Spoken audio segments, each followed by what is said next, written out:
Okay, do you want to just introduce yourself and tell me? I'm George Yudice. I teach at the University of Miami. I have an observatory on communication and creative industries, critical of the field.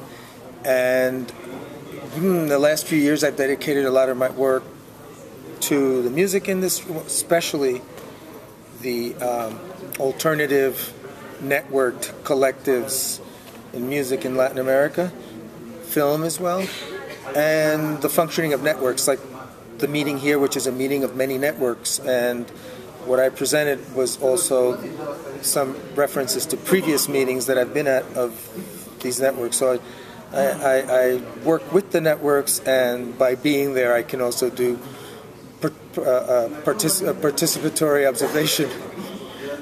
Why is it important to study this stuff? What's important about it? Oh, it's extremely important because the formal industries in culture, whether we're talking about music, film, dance, theater, so on and so forth, in Latin America have generally followed a Eurocentric model that is somewhat out of touch with the reality, the cultural reality in Latin American countries. It varies. Some, like in Brazil with Puntos de Cultura, made a huge advance. In fact, advance beyond what you could find in Europe or the United States or anything like that with the Points of Culture program. But then other countries still have, the Bellas Arts, the Beaux-Arts Museum, the National Theater of Dance, the opera, in which almost all funding goes. When you have a society that's vibrant with all kinds of things and that don't need that much, like Gilberto Gil said when they founded Points of Culture, he said it's like massaging points in the body, right, to unblock the energies that are blocked and have a much more, better functioning body, social body in this case. So that's, I think, the importance of these networks. My understanding is that one of the key things he did was to move the finance for culture out of that axis of Rio and Sao Paulo into the rest of the country. Well, not really. He created a program where that's possible. But as in any country, you can't just cut what's already there, which is 95% of funding. So there was a budget allocated for Points of Culture, and it was pretty good. I mean, I think something like $30,000 per year for 2.5 years. Okay. Plus on top of that, the electronic equipment, multimedia equipment, so people could then form networks and find complementarities and things like that. So it's a really well thought out program. But still, it's still compensatory. The Ministry of Culture was moving in that direction very strongly. Also with the digital culture program, and also with another program that has to do with working with networks, with initiatives that are within networks to create productive chains of complementarities so that they would have more resources and not only depend on funding. The current ministry, as you probably know, has been not too sanguine about the prior administration's programs.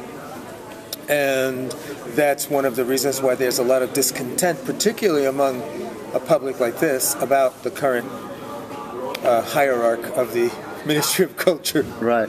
But are those infrastructure measures that were put in place, can they be dismantled, or does it matter if they're dismantled once those networks are formed? Well, one of the good things is that because it's over several years, those networks are already structured. Many of them find other ways of finding resources. Sometimes the resources are meager, but they are functioning and they're spreading. So in Argentina, as one of the people announced here, there's going to be by the end of the year 300 Points of Culture. So it's the idea of it's called Living Community Culture. Is the program within which there's the Points of Culture, has caught on among networks in Latin America, governments have been slow to respond, except for a few, like the Argentine one. And of course, it also depends upon whether you have a progressive administration, which Argentina does. So it's not likely to happen in Mexico with a right-wing government. In the case of somewhere like Britain, are there lessons that could be learned or are these the sort of things that are not transferable to different cultural environments? Well, sometimes they haven't been necessary because of the amount of resources that exist in Europe. I think, for example, just to shift it from Britain, a case where there's been a lot of money for culture, maybe more than in Britain, has been Spain. I mean, you look at all the cultural infrastructure and it knocks you out. Now they're totally broke. And at the meeting that I mentioned in Madrid, the point of that meeting was to try, in which for the first time half the participants were Brazilian, the Spaniards are saying, will the Brazilians now put the money forth in order to have this Ibero-American cultural sphere? And Brazilians they're not Europe, they don't have a tradition of funding cooperation.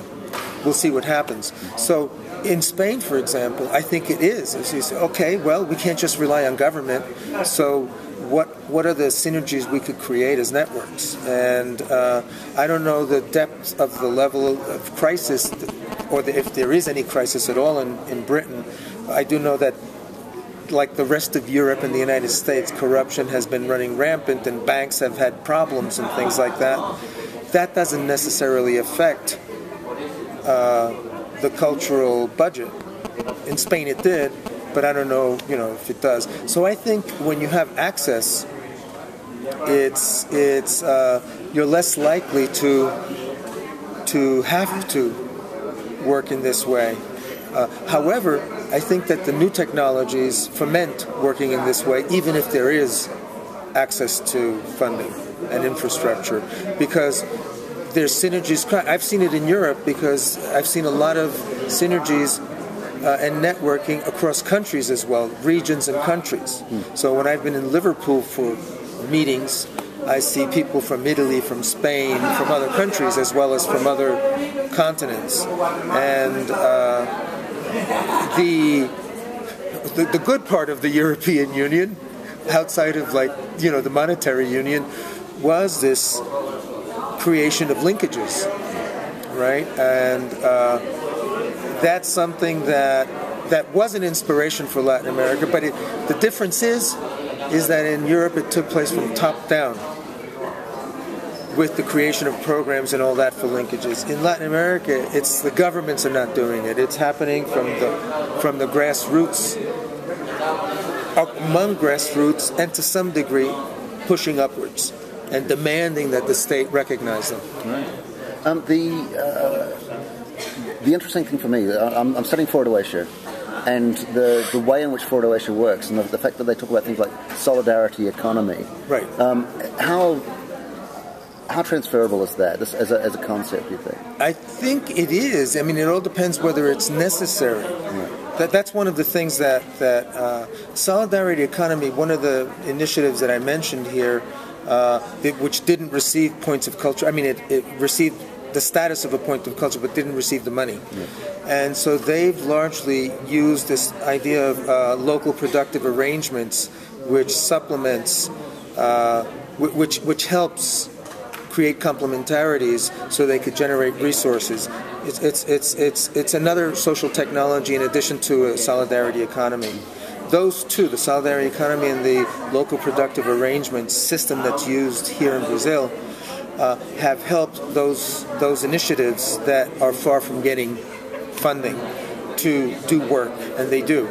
And as usual in the cultural sphere, the majority of the resources are self-generated, including self-exploitation, to be involved in culture. Right. So self-exploitation has been there in Europe, in the United States, always. Whether or not a solidarity economy would take root is another story, and I don't know. It's a question I ask myself all the time.